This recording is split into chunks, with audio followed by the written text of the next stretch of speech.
Hello, everyone, and hello, Niles. Thanks for tuning in this afternoon for this week's episode of Niles Voice of Business. This live stream will feature interviews with local business owners and professionals to provide resources and insights for the businesses of Niles. Today, past president and State Farm agent Jeff Curry joins us. First, I'd like to thank you for your partnership here at the Niles Chamber, Jeff. It's partners like you that make a difference at the Chamber and make us successful. So thanks for joining us today. No, thank you for having me. Of course. Jeff, here at the Chamber, we definitely know who you are and have seen your face quite a bit. But tell us a little bit about yourself for someone that might not know you and kind of how you got started at State Farm. I'm a third generation State Farm. I was born and raised by corporate headquarters in Bloomington, and father and grandfather were on the corporate side. And then my brother and I came out on the agency side. So I started first 5 years in investment accounting at corporate. And then in December of 2000, moved up here and opened the agency in Niles. And we were at the corner of Harlem and Dempster for 15 years, and then moved to our current location, 8135 North Milwaukee, and going on our 5th year there now. Awesome. And how are things going for you, considering the change in business and operations? Things are going pretty well. I felt like in the beginning it was very reactionary. Change was coming so fast, or new news every day, and State Farm as a company, I think probably everybody got caught a little off guard. In terms of just how to react, what changes need to be made, mobilizing people remotely. We fortunately were already set up that way, so there was for my agency, we were pretty well prepared for that. But just the speed of everything and how it evolved, and keeping up with it as a small business owner and communicating that with my team members remotely, as it started to get caught up, and then a little more of a proactive approach with the changes being made, then we were able to kind of settle down a little bit more. We never once had a shut down or close the business at all. We were deemed essential from that matter. We just went remote. Good. Yeah. Well, that's good. I know that I've definitely called your office quite a few times, and I can definitely say that it's been a seamless experience. But have you seen a change in the market in terms of, insurance in that industry? Has it slowed down, or have you actually picked up? I think it's shifted. People aren't driving as much. Obviously, that was a big thing with auto premiums, and something else that I'll mention later. We've seen a huge shift in the life insurance side, no doubt, whether that be people's concerns, whether that be losing their coverage because they lost their job or just want to have more coverage. So it's shifted around there, but I expect that to shift back. So the insurance environment in general is constantly changing. The difference is how fast it was changing in such big swings one way or the other, and reacting to that is like, as soon as you react to it, already changed back in a different direction. So we're all hanging by the coattails. It's definitely hard to kind of stay on an ever-changing situation. Absolutely. But what resources have you seen to be the most valuable in times like these, in terms of meeting with your clients and then also with your staff? Number one is my team members by far. For a small office, somewhere where you can call directly, get immediate interaction, not sit on hold for extended periods of time. Not to say we didn't have things go to voicemail because we just couldn't get to everyone as fast as we could, but to be able to have that personal interaction, my team members giving every single bit of what they had, not letting off just because of where they could have maybe taken advantage of a situation, and their experience, their knowledge. And then just being able to talk with our customers. I think being able to talk with somebody personally, knowing a lot of them, listening to their concerns, being able to answer or just be honest and say we don't know, but we'll find out that answer as it comes along. Those types of things, I think people appreciated that, I believe. And I think that we did the best we could and still continue to, obviously. Right. Yeah. And in times like that, it's really important for a company and a business to respond in a way that's reassuring your customers and clients that you're there for them in any way that you can be. I think so. So in terms of meeting with clients virtually, getting those calls, what challenges have you been facing in terms of meeting with your clients, and kind of how did you overcome those? Email definitely compounded exponentially. I think people understood overall, still do, that the remote work environment, and there's some kinks to iron out, and wasn't the smoothest communications, or there's such a demand on Wi-Fi and so on that you'd have bad connections and so on. Right. But as long as, again, be honest as we could, do what we could, and if we dropped a call back. If you didn't have service, then email, whatever, those types of things. So we definitely had some challenges there. Mhm. And for a smaller office like ours, then with myself and 3 team members, then a normal business day, we're in the right position. Right. Overwhelming all at one time, that took a little more challenge. You don't want to be short and cut somebody off, but you got to try and meet everyone's expectations. That Right. got a little challenging in the short term. Yeah, it's finding that silver lining and staying efficient while also being considerate. It's tough. Yeah. Both sides of the situation. Well, having these conversations with your clients and kind of getting these emails and stuff, what kind of questions are you hearing from your clients in this kind of environment? I think it's mostly part of what's State Farm doing. It's part of where's the environment at, and it's a lot about what their specific circumstances are. Right. And sometimes it's just hearing them out. Sometimes it's understanding and shifting as needed. Sometimes it's where do we see this going in the future? And a lot of times I think it's just people have questions or the unknown, and they just want to hear, they just want to have a discussion with people, especially when you're sitting at home and maybe you've had the same discussion with the same people over and over. And so here's a chance to talk to others. Yeah.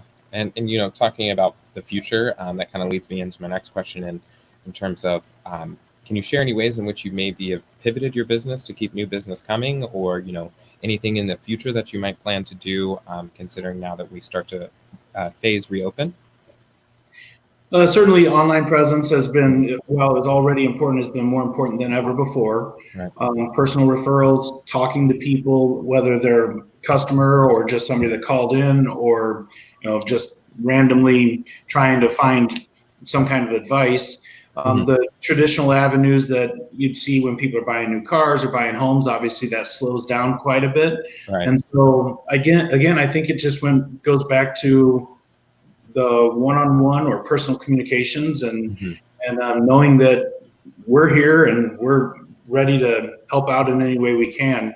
Then but there's definitely a different challenge on how to find people, or for them to find us if you aren't out there well in the online environment. Right. It's definitely become difficult. I mean, that our chamber motto is do business with people you know, like, and trust. And a lot of that is centered around networking and kind of meeting face to face. So it is challenging to kind of meet new ways and avenues of, reaching new individuals and new clients, and then also retaining them. Well, in terms of, retaining those and finding new business, what are you doing, or what is State Farm doing to create compassion and be flexible for individuals struggling through the impact of COVID-19? I look at that on 2 different levels. On the corporate level with State Farm, then they set up the Neighborhood of Good Relief Fund, which has multiple facets of where it's giving back or offering avenues for the agent to get involved in helping out. There's a $2.5 billion return of premium dividend announced from late March through the end of May. Most recently, then that was for that finite period of time, and now a 13.7% rate decrease in Illinois in July, moving forward on an ongoing basis. So from at the corporate level, then there's been tremendous response and opportunities for agents to get involved. Then on an agency level, then again, we try to reach out to every customer we can. Some of the things that State Farm offered was different type of payment relief plans and things of that nature. So talk to the customer and, hey, if you can't meet this, what can we do here? If you're not driving the car there, can we suspend coverage here? And just adapting as much as we can to their personal situation. Yeah, wow. And that's really important. Everybody has a different need, so you can't put them all in the same box. Right. So in terms of, kind of stemming off of that in our phased reopening that we actually were able to start doing on May 29th, I know that you guys have been essential throughout this whole period of time and have been working remotely, but are you planning to reopen your office anytime soon? And kind of what will that look like? So a couple of my team members came back. I've been back in the office pretty regularly for the last couple of weeks. A couple of my team members came back last week, and then the third team member came back this week. We're still closed to the public, but we're getting back into a more efficient environment when we're all in the office together. Right. we will open to the public sooner than later. I don't know when that is. It's a balancing act between what got my team members comfortable, what the state is saying, and what customer demand is. And when that time comes, then we'll do it as try and have as welcoming of an environment, but yet safe for those, whether that's wearing a mask or chronically cleaning anything that's touched, and have a dedicated restroom that team members are using versus customer. That's still kind of evolving, and I'm just doing whatever I can to, out of respect to my team and to my customers, to feel that it's a safe environment. Right, and that's the best thing that you can do. I mean, there's obviously guidelines and regulations that we all have to live by as we move forward, but ultimately it's about what is your client needing and what is your customer needing and what are you hearing from them, because they're the ones that mean the most. That's great. So how should someone set up an appointment with you in with your office? Give you a call, visit your website. What's the best avenue to do? Whatever works best for them. Email, call, text us, go to the website. Come drop something through our mail slot. That's still open. Just the one thing that we're not at that level yet is just walk into our office. Right. And I'm going to go ahead and plug Jeff's website up here. It's insurewithcurry.com. You can go straight on there, and there's actually a box on the right-hand side to set up a quote, or even reach out to Jeff with his information as well as his team members at the bottom. You can also drop something off in his mailbox at 8135 North Milwaukee. It's to the left of the boobies. And then I will give you his email. Reach out to Jeff at jeffwithinsurewithcurry.com or call 847-965-3880.